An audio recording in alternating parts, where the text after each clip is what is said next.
Of the program live from Founders Square at the Neshoba County Fair. And joining us now in the Element Wealth Studios is the Lieutenant Governor of the great state of Mississippi, Lieutenant Governor Delbert Hosemann. Thanks for coming on. Hey, you just going to cut me on there? Help me out here, Houston. I think we're good. Yeah, can you hear me? I got you. Yeah, I wouldn't. There we go. I can hear you now. Okay, got you. I see. I'm going in the wrong direction. Yeah, man. Okay. I'm learning all the technology around here. You don't have that. Okay.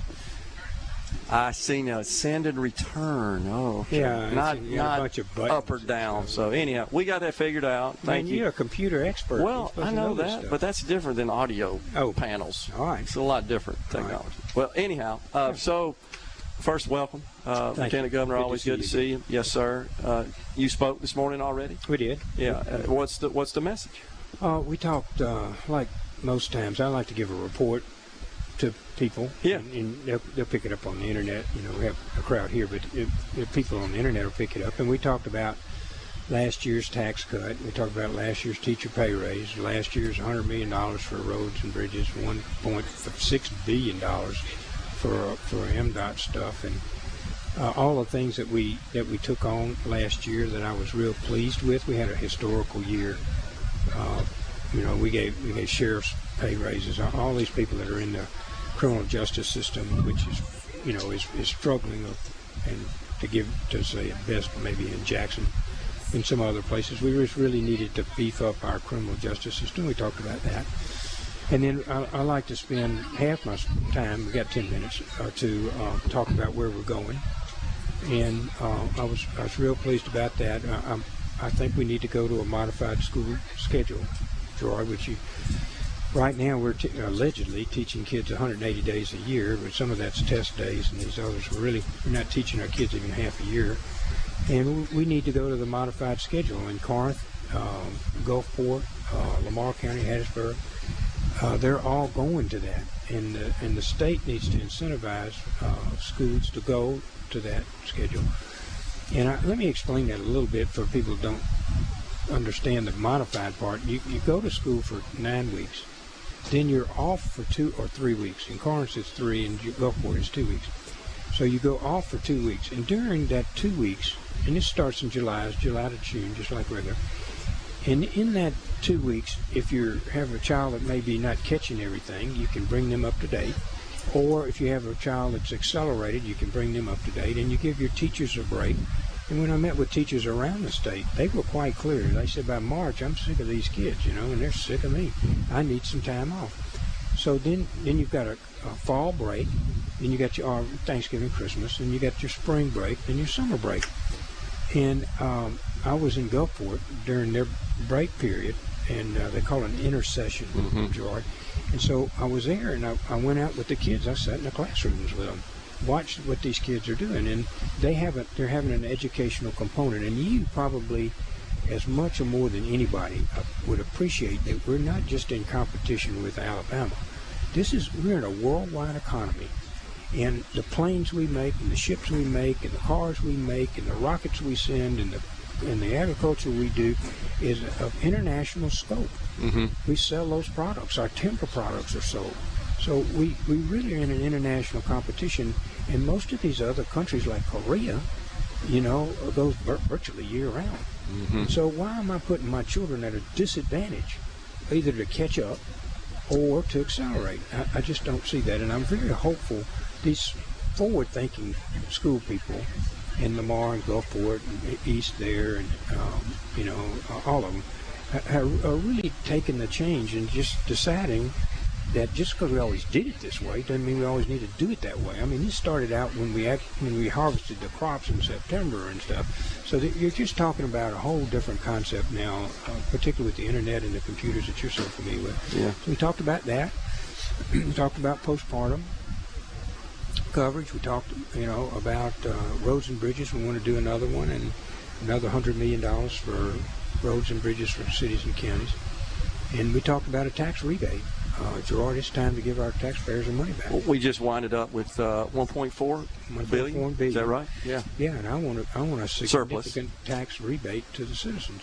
We had a huge tax cut last year. You thinking like a lump sum sort of rebate? I want to write them a check. Okay.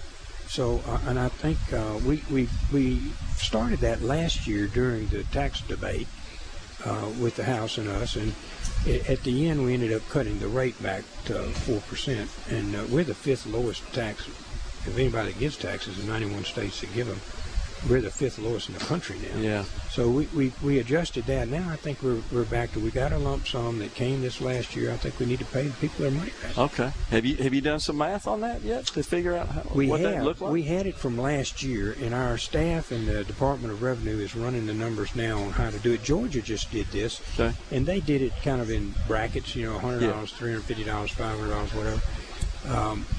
My own personal opinion, if we could do it, I'd like to start bottom up. Okay. Everybody that paid $100 gets $100. You paid $500, get $500. Okay, I got you. Until we run out of whatever the amount I can get out of the legislature to spend on that amount. I've been talking a lot the last few weeks about various economic headwinds nationwide that we are facing. This is a big week of various economic announcements. We got the Fed is going to tell us what they're going to do with interest rates this afternoon. We've got some major companies have announced earnings this week, even more tomorrow, Amazon and Apple tomorrow. Right. Are you concerned about how that might affect our revenues going forward, Lieutenant Governor, given that we had such a banner year this year and the last couple of years? Yes, and I did this last year when we talked about the size of the tax cut. I wanted to do it gradually so we can get 2 or 3 years here and then look if we can cut more income taxes later, we can do that. But I was very concerned about inflation. And quite frankly, I thought it'd be 5 or 6%. Our state economists are saying, no, it's just going to be 2. Well, actually, it's 8 or 10 now. So I'm very concerned about that. I'm very concerned about a recession. So I met with the state economists, and I started going over the numbers. And we're going to be programmed, big picture now, not absolute numbers. Yeah. But $200 to $300 million next year decrease in revenue. Okay, but that's still a sizable surplus. It is. Well, when you talk about the fact we're cutting taxes by $500 million, all of a sudden you got an $800 million reduction. Now that $500 million doesn't have to occur for 2 years. Next year is much less. I got you. Yeah, right. $200 million. But still, you have to factor in phases in. Yeah, you got to factor in the fact that we cut taxes and we're having a decrease in revenue. And those two, we need to be able to provide the core services that people want: the roads, the bridges, their education, the state parks, the things that people expect us to do, and crime. We need to make sure people get locked up. Yeah. Our staff was in Parchman last weekend, going over Parchman. What's the status of it? How does it look? I know when I saw you down at the Capitol a couple of months ago, and we had a lot of the local law enforcement and city leaders present. Yep. Trying to address some of the issues in our capital city, the city of Jackson, which don't seem to be getting any better. They don't, and we are spending a significant amount of funds. I think $4 million on the judiciary. That's for DAs, assistant DAs, public defenders, judges, 2 or 3 judges. I think we're paying for. And then also we have beefed up the Capitol Police. I think we're up to 107, headed towards 150 Capitol Police. Wow. So in the first 2 years that the judges were over there, they gave me a number of like 40,000 cases that they had resolved that were backlogged in Hines County. And so our judiciary, for whatever reason, it was not functioning there, and we are devoting a whole bunch of time and effort to make sure it does function.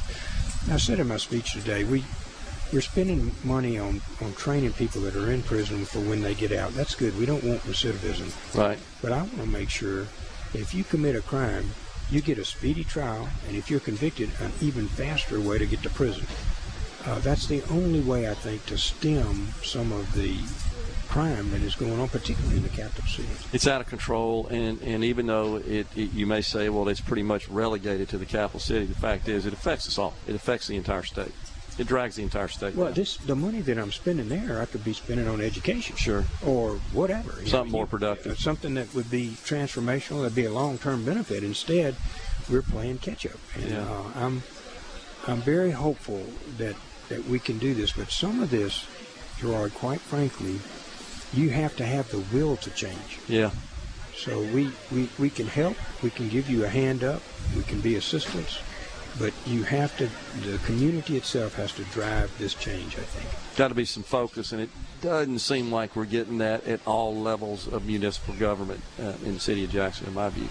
I've just been disappointed. I've been trying to get a jail. We don't have a jail in Jackson. Which is crazy. You shared that with me when we were together at the Capitol. I couldn't believe that. In January, and here we are, July the 27th, and we don't have a jail.